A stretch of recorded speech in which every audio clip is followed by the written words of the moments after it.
daripada kamu nanti sebentar-sebentar kerja, izin sini, izin situ, maksudnya tuh izin sholat gitu bang. Yeah.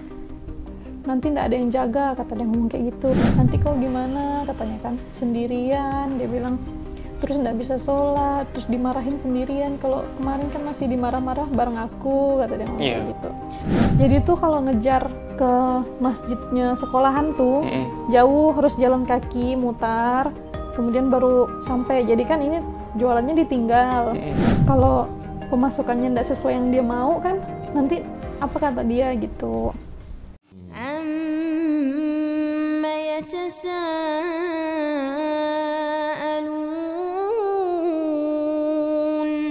Kalian nih katanya kan, emangnya sholat tuh Islam tuh berapa kali sih sehari katanya? Kok banyak benar katanya gitu kan?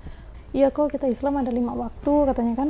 Terus dia protes ngomel-ngomel, saya dulu punya karyawan muslim katanya, enggak kok kayak kalian dikit-dikit sholat katanya, ngomong gitu.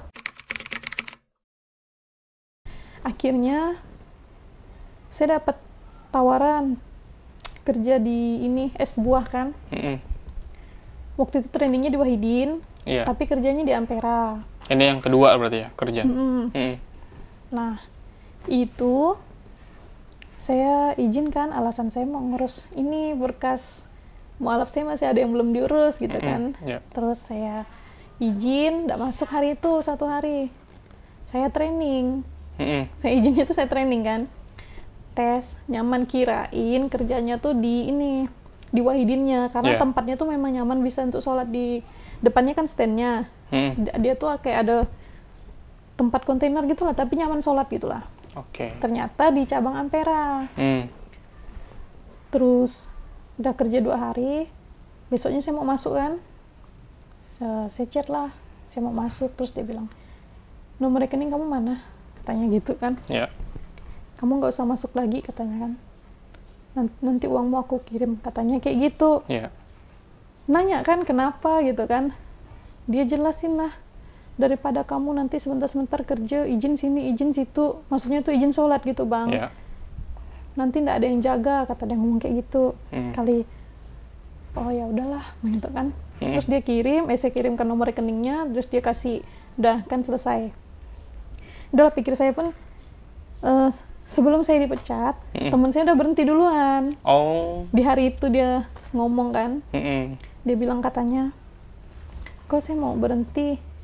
Dia mau kasih alasan, nggak jadi kan, karena dia bilang, oh iya, terserah kamu mau lanjut atau enggak. Ya udahlah, langsung itulah berhenti. Kawan saya nangis waktu dia berhenti. Dia berhenti nangis tuh, mikirkan saya bang, nanti kau gimana, katanya kan, sendirian, dia bilang. Terus nggak bisa sholat, terus dimarahin sendirian. Kalau kemarin kan masih dimarah-marah bareng aku, kata dia ngomong gitu. Nggak apa-apa, nggak usah sedih gitu kan. Ya kalau memang ada jalannya lama di sini, pasti ada caranya. Ternyata memang nggak bisa lama. Kemudian kerjalah kan di Ampera nih. Hari pertama kerja itu masih kena halangan sampai berapa hari gitu. Terus selesai halangan, sholatnya tuh di ini loh bang, SMA 8 ya? Apa SMA berapa sih yang di Ampera tuh? Yang nyebrang parit? Kurang tahu juga ya, SMA berapa tuh ya? Pokoknya SMA situ lah. Nah di depannya, tapi kan ini kan parit, ini lokasi SMA-nya di depannya sini kan. Jadi tuh kalau ngejar ke masjidnya sekolahan tuh, jauh, harus jalan kaki, mutar, kemudian baru sampai. Jadi kan ini jualannya ditinggal. Ditinggal dulu. Itu tuh susah karena memang tepi jalan, jadi nggak bisa ditinggal. Katanya sih diutamakan sholat, tapi kayak gitu tuh susah. Ninggalin. Baru kita mau ninggalin orang datang, baru mau ninggalin orang datang gitu. Apalagi kita masih masa-masa training, nanti kalau pemasukannya nggak sesuai yang dia mau kan, nanti apa kata dia gitu.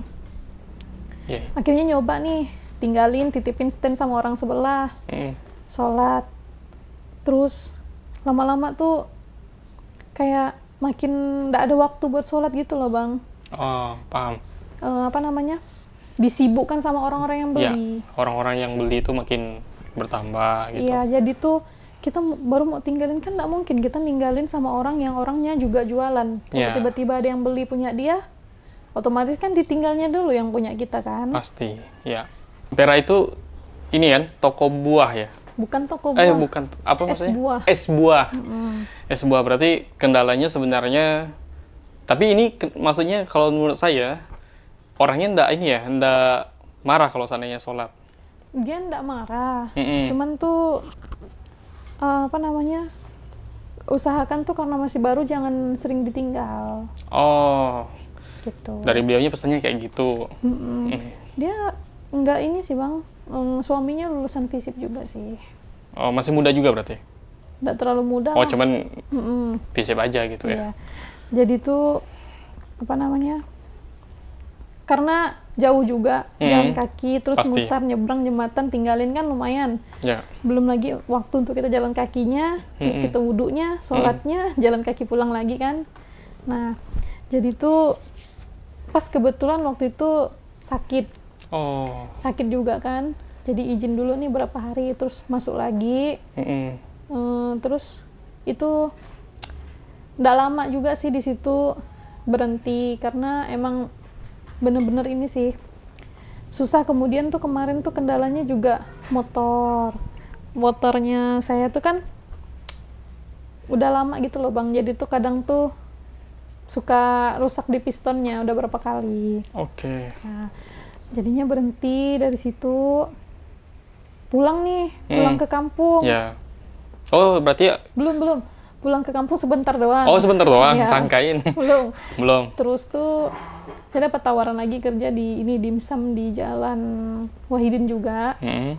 Di Wahidin itu nggak lama kerjanya, nggak lama dari situ disuruh pulang. Baru dapat seminggu lah udah disuruh pulang. Itu enak sih, enak, mau sholatnya nyaman, sholatnya tuh di rumah ibunya memang gitu kan, jadi nyaman lah pokoknya. Disuruh pulang karena bapak waktu itu sakit, jadi tuh nggak ada yang jaga. Bapak tuh mungkin karena rokok dulu ya, jadi tuh pernapasannya tuh ngap-ngap gitu loh bang. Oh, iya. Nggak bisa kerja berat, jadi Lebih ke paru-paru ya kayaknya kalau orang rokok ya. Jadi saya tuh pulang lah. Nah, pulang dari situ 2 bulan. Pulang 2 bulan di rumah. Di sana tuh bantu merondol selama 2 bulan itu kan. Terus memutuskan untuk ke Ponti lagi.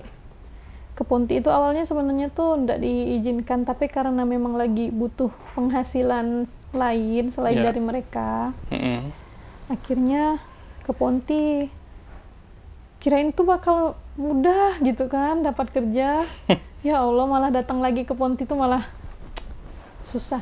Baru dapat kerja kita udah ngerasa nyaman gitu, tapi malah selalu ada halangan di bagian mau sholat. Oke. Gitu. Ini yang sama ibu tadi kerja apa kak? Dimsum. Oh ya.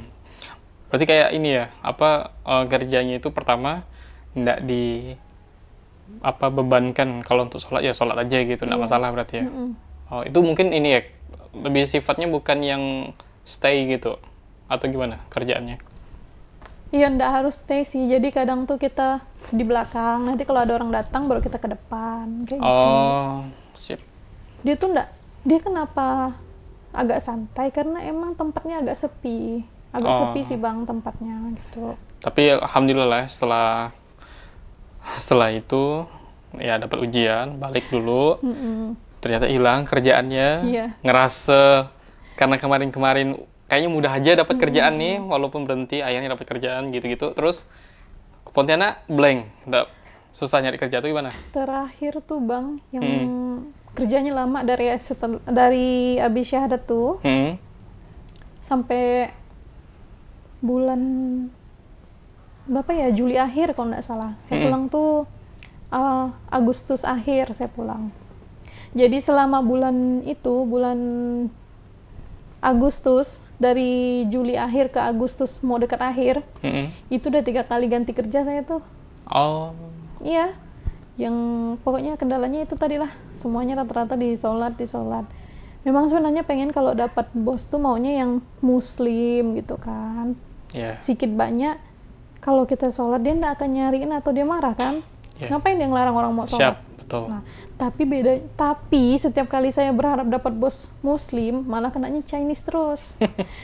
Itu aduh ya Allah. Ini bukan berarti kita mau jelekkan Chinese-nya, enggak. Tapi karena memang berbeda ya. Aturan karena mereka ketat juga. Kalau udah fokus dengan cari uang, ya berarti mereka fokus dengan hal itu. Iya. Beda dengan orang yang non-muslim, kebanyakan, ya enggak semuanya, tapi ya pasti ada orang-orang muslim yang taat, yang biasanya ketika waktu sholat, dia malah tutup. Kayak kalau saya waktu itu, umroh itu, saya juga ngelihat sekali, serempak orang. Ketika waktu azan berkumandang, mereka langsung tutup semua. Betul-betul kayak yang jualan tuh nggak ada, sekejap mata. Nah, orang-orang yang kayak gitu tuh, budaya-budaya yang kayak gitu tuh yang bagus tuh. Ada beberapa orang yang nerap di Indonesia ini. Dan di Pontianak khususnya ada.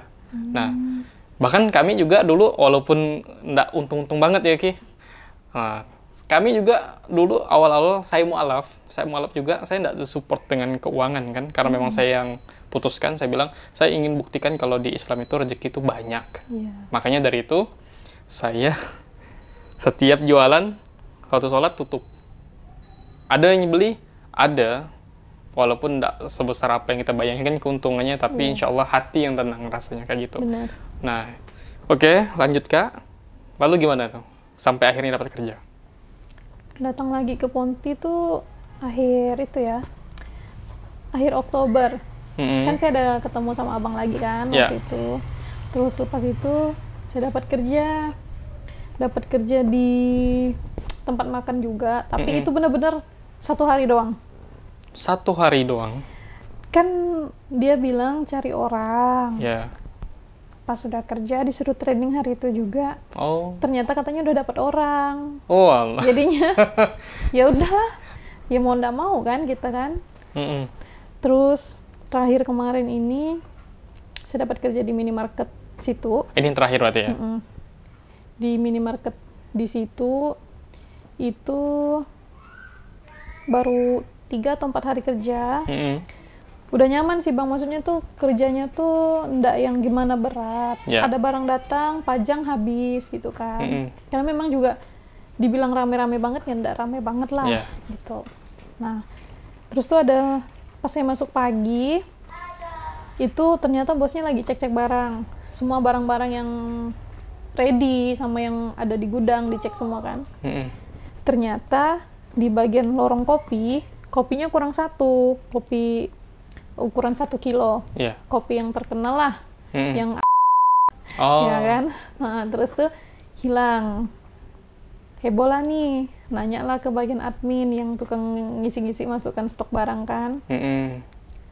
Karena saya baru kan, saya nggak tahu apa-apa lah, jadi saya diam aja lah sambil majang-majang barang di bagian lorong saya tuh bagian sabun waktu itu. Jadi menanya lah kan, kemana barangnya, dicek sana sini kok nggak ada gitu, kok jumlahnya sekian tapi adanya segini gitu kan. Siapa yang ngopi di sini gitu katanya kan. Terus kayaknya ada yang curi lah katanya gitu. Ini kalau ndak orang luar ya orang kita sini lah, orang dalam katanya gitu kan. Terus dia bilang, ya udahlah nggak apa-apa kalau ndak ada yang mau ngaku di sini katanya kan, biarin aja, nanti tahu aja Tuhan yang balas katanya. Kalau ndak kena ke dia yang ngambil, kena ke anaknya, ndak ke anaknya, kena ke cucunya, pokoknya keturun temurunnya dia lah katanya. Terus udah kan dia tenang, tiba-tiba dia masuk lagi ke arah tempat stok barang ngecek admin. Dia ngomongnya nadanya makin tinggi. Iya kan, misalnya namanya Sinta. Iya kan Sinta, biar aja katanya gitu kan. Siapa yang berani ngambil tuh nanti dibalas sama Tuhan katanya gitu kan. Jadi karyawan yang di belakang karyawan yang di lorong-lorong termasuk saya kan, kami ngumpul semua di belakang nih. Saya ikut nimbrung lah kan, penasaran maksudnya tuh siapa yang ada ngopi di karyawan yang lama gitu kan. Terus mereka bilang ada satu karyawan tuh dia suka ngopi, cuman nggak tahu dia tuh bayar atau enggak, kita kan nggak tahu kata mereka. Dan mereka bilang waktu kopi datang ada barang yang pecah. Cuman takutnya yang si bosnya tuh lupa ngurangin, waktu itu tuh dia yang tukang masukkan barang. Tapi tuduhannya jatuh ke saya. Lah, kok bisa? Karena barang tuh ada hilang semenjak ada orang baru. Posisi saya orang baru. Sekarang ini Bang, seandainya ada dapat kerja lah, bingung lagi nih berangkat kerjanya gimana. Motor lagi kendalanya? Iya. Oh Allah. Itulah, udah motor kendala, ekonominya ya Allah, miskin benar rasanya. Masya Allah. Oke, inilah teman-teman semuanya kisah Kak Teresia luar biasa. Beliau ini lokal antung cari kerja. Karena memang sebelum-sebelumnya mudah cari kerjanya. Cuma satu ya, masalahnya tuh susah nyempetin waktu sholat. Nah, iya. Ya, itu salah satunya ya Kak. Nah, jadi sebenarnya yang perlu kita perhatikan adalah memang kebanyakan dari kita itu baru masuk Islam, ujiannya tuh memang berlipat ganda. Terus diuji. Ya Allah juga pasti pengen lihat seberapa jauh sih Kak Teresia ini bertahan dan seberapa jauh juga Kak Teresia ini bisa merespon masalah yang udah dikasih. Ya sampailah saat ini ya Kak Teresia masih bisa berpikir jernih nih. Oh, pasti Allah bantu, pasti Allah bantu. Nah, kuncinya di situ. Dan saya nggak tahu, mungkin antum semua, mungkin ya, antum semua yang saat ini nonton video ini, yang khususnya ada di kota Pontianak, Kuburaya, dan yang ada di Kalbar lah. Nah, ini Kak Teresia namanya, Kak Teresia. Insya Allah beliau tadi udah menyampaikan, pengen kerja, tapi waktu sholatnya terjamin. Nah, beliau ingin cari sesuatu yang dibaratkan kerjaan yang tadi diimpikan semua orang itu, tapi dengan salah satunya tidak meninggalkan waktu sholat. Nah, saya yakin antum-antum semua pasti punya kenalan ataupun malah punya usahanya sendiri. Nah, boleh nanti bisa komen di video di bawah ini, ataupun kalau ada niat baik bisa, misalkan nggak mau tersebar nomor HP segala macam, kami punya nomor admin. Nah, nomor admin kami itu bisa dihubungi. Ini namanya Kak Teresia. Kak Teresia ini S1 berarti ya? Iya. S1 di fakultas yang insya Allah kami satu fakultas lah. Satu fakultas, insya Allah sama-sama pengen niat taat sama Allah. Nah, seperti itu.